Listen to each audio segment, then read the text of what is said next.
Assalamualaikum warahmatullahi wabarakatuh. Halo teman-teman, perkenalkan saya Reni Alfianti, NIM 2152040, paralel IP1B. Pada kesempatan kali ini, saya akan menjelaskan kembali mengenai sebuah tema khusus yang sebelumnya telah disampaikan oleh Bapak Sutoro Eko tentang pemerintahan sebagai gagasan. Gagasan di sini itu diartikan atau berbicara mengenai makna atau hakikat dan mengapa pemerintahan itu hadir. Ada beberapa pemahaman mengenai gagasan pemerintahan. Yang pertama yaitu pemerintahan adalah pergaulan hidup bersama.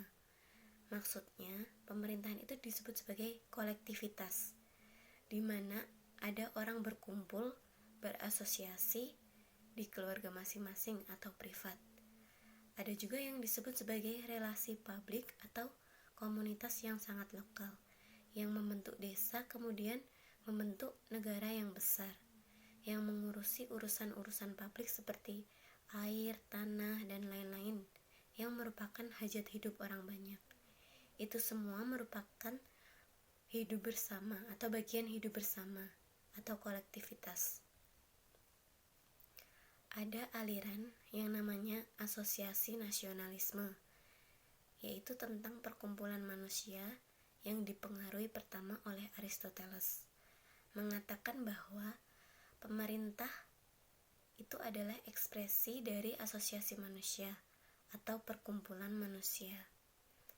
Ada juga yang paling berpengaruh, yaitu Jean-Jacques Rousseau, yang dikenal dengan teori kontrak sosialnya. Maksudnya bahwa bukan hanya orang-orang yang menyerahkan kedaulatannya kepada para penguasa, tetapi juga para pihak yang berkontrak itu membuat fakta, peraturan, dan kesepakatan yang kemudian membentuk suatu etika publik dan moralitas serta konstitusi. Itu disebut sebagai proses rekonstitusi, di mana proses rekonstitusi itu akan menciptakan institusi, kelembagaan, aturan berdasarkan kontrak sosialnya dalam membangun kesepakatan yang disebut dengan musyawarah atau demokrasi musyawarah. Ada juga disebut sebagai demokrasi deliberatif, yaitu demokrasi musyawarah itu sendiri. Contohnya yaitu MPR, yang dimana itu merupakan ekspresi bahwa pemerintah itu adalah pergaulan hidup bersama. Jadi perlu ada orang saling bertemu, bermusyawarah, berdialog. Jadi tidak hanya menjalankan aturan saja yang dilakukan. Ketika ada kesenjangan antara aturan dengan politik di lapangan, maka solusinya itu adalah musyawarah tersebut. Inti dari pemahaman bahwa pemerintahan itu adalah pergaulan hidup bersama, yaitu pemerintah hadir karena orang berkumpul, berasosiasi, membangun kolektivitas, kehendak bersama, serta melakukan konstitusi, cita-cita, dan atau yang digunakan untuk kepentingan orang banyak. Serta pergaulan hidup bersama itu dalam bentuk kontrak sosial, musyawarah, dan deliberasi itu digunakan untuk menjembatani kesenjangan antara politik dan hukum, yang dimana politik itu adalah kehendak rakyat dan hukum itu adalah sesuatu yang baku sehingga harus dipatuhi. Yang kedua yaitu pemerintah sebagai kebajikan manusia untuk kepentingan manusia. Pemahaman ini itu dihadirkan dari filsuf dari Irlandia yang namanya Edmund Burke, yang merupakan tokoh konservatif, yaitu dimana ingin membatasi kebebasan. Nah, dalam pemahaman ini itu menekankan pada aspek kebajikan dan kebijaksanaan. Artinya bahwa kebijakan pemerintah itu mengandung dua sisi, yaitu kekuasaan dan kebebasan. Tetapi dari tokoh Edmund Burke ini menekankan pada kebebasan. Ini dibatasi. Maksudnya itu bukan untuk pemusatan kebebasan, tetapi untuk kepentingan manusia. Ada yang mengatakan bahwa semua pemerintahan, setiap manfaat dan kenikmatan manusia, setiap kebijakan dan setiap tindakan kebijaksanaan itu didasarkan pada kompromi dan barter. Artinya bahwa setiap kepentingan manusia dan pembuat kebijakan itu untuk memberikan manfaat kepada manusia. Dan kebajikan di sini itu memiliki prinsip manfaat dan kepentingan manusia, dan juga tindakan bijaksana yang bisa ditempuh melalui kompromi. Jadi, apabila ada kebaikan dan kebenaran itu tidak bisa ditemukan, maka jalan yang dapat ditempuh dalam tindakan bijaksana itu yaitu melalui proses kompromi, bahkan juga barter. Yang ketiga, yaitu pemerintahan dimaknai sebagai konsep.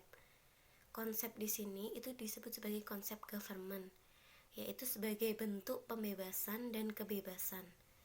Artinya bahwa melihat pemerintahan itu tidak hanya sibuk dengan aktivitas pemerintahan atau kehidupan sehari-hari, tetapi di balik itu tuh apa? Konsep pemerintahan itu sebagai ekspresi pemerintahan itu sendiri lepas dari tubuh negara. Artinya bahwa melihat pemerintahan itu tidak hanya atau terjebak pada jabatan-jabatan, perkantoran, dan orang-orang yang memegang kekuasaan itu sibuk dengan diri sendiri. Tetapi semuanya itu harus dilihat sesuai kepentingan rakyat atau warga. Keempat, yaitu munculnya pemerintahan dalam pengertian konstitusional dan republik. Artinya bahwa pemerintahan itu adalah pembentukan rakyat dan pembentukan warga. Yang dimaksud yaitu kepentingan manusia itu merupakan orientasi dari pemerintah. Jadi ketika kita sudah berkumpul membentuk negara dan sudah memiliki republik itu, maka manusia harus ditransformasikan menjadi rakyat, kemudian ditransformasikan lagi menjadi warga. Memiliki pemerintahan dalam pemerintahan modern, dalam NKRI, dalam konstitusional, dan dalam republik itu mengenal rakyat kedua sebagai konsep politik atau daulat rakyat, atau kita sering menyebutnya kerakyatan. Intinya adalah ada kepentingan, kedaulatan, serta kehendak rakyat. Yang kelima yaitu pemerintahan adalah ekonomi. Berangkat dari oikonomia rumah tangga, pemerintah itu menyamakan sebagai manajemen rumah tangga, yang dimana ekonomi tersebut diartikan sebagai aset, properti, hak milik, pendapatan mencari pendapatan, kemudian membelanjakan pendapatan tersebut untuk kepentingan keluarga. Hal itu merupakan aktivitas ekonomi, dan pemerintah itu juga seperti itu. Ekonomi itu juga menjadi jantung kehidupan manusia, yang dimana pemerintahan itu menjadikannya menjadi praktik politik yang berkaitan dengan rasionalitas, yang kemudian melakukan kalkulasi. Seperti contohnya yaitu mengapa membangun jalan di Jawa tidak di Papua, dan mengapa menghentikan ekspor nikel ke Eropa. Yang kemudian praktik politik itu memunculkan kebijakan seperti kebijakan menarik pajak, kebijakan ekonomi atau kebijakan membagi ekonomi kepada orang banyak, dan kebijakan membagi kapling-kapling hutan. Yang keenam yaitu pemerintahan sebagai transformasi dari manusia menjadi rakyat dan rakyat menjadi warga. Artinya bahwa pemerintahan konstitusional atau republik itu mengarah atau sekedar dari rakyat menjadi warga. Rakyat itu sebagai pemilik pemerintahan dan warga itu sebagai pemilik negara. Jadi negara ini merupakan arenanya pemerintahan, dan pemerintahan dalam formasi maupun dalam konstitusional atau republik yang mempunyai otorisasi untuk governing state atau pemerintahan negara. Tujuannya yaitu untuk memastikan bagaimana pengaturan, pelayanan, dan perlindungan yang dilakukan oleh pemerintah tersebut.